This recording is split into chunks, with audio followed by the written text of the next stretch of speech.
Good afternoon. It's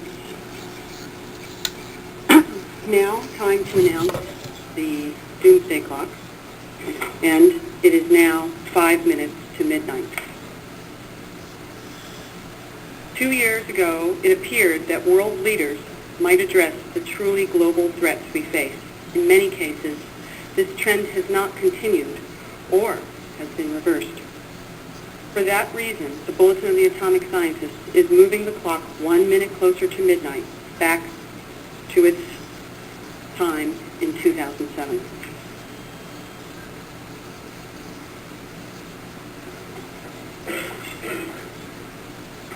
The Bulletin of the Atomic Scientist, ever since its inception, has been firmly committed history going back to 1946 and established by Robert Oppenheimer and Albert Einstein. Even Now though contains these the 18 Nobel laureates, several were national associated Nobel with the Science manufacture winners, distinguished diplomats and scholars. And it was established 66 years ago, and shortly afterwards Einstein, after Hiroshima, commented that everything has changed save our way of thinking. Unfortunately, that remains true today.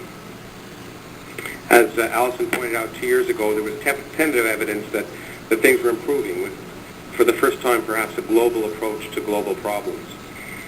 And in spite of some progress on tactical nuclear weapons and the START Treaty, it's clear that the change that was appeared, and the continued challenge to find new and sustainable and safe sources of energy, business as usual reigns the norm among world leaders.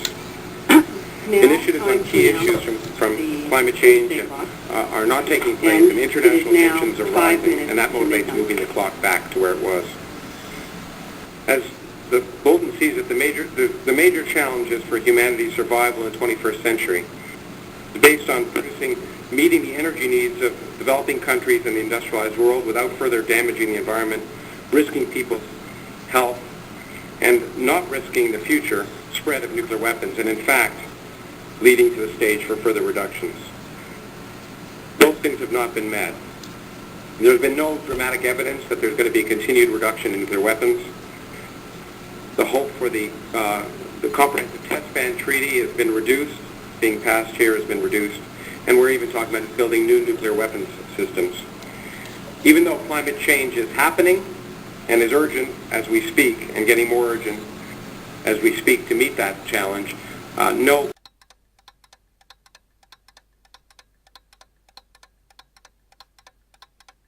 comprehensive global action is happening in that regard.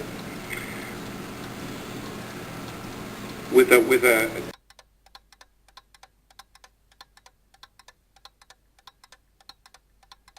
comprehensive global action is happening in that regard. With a damage to a nuclear reactor in Japan, the complex issue of the relationship between nuclear reactors, nuclear weapons, and in fact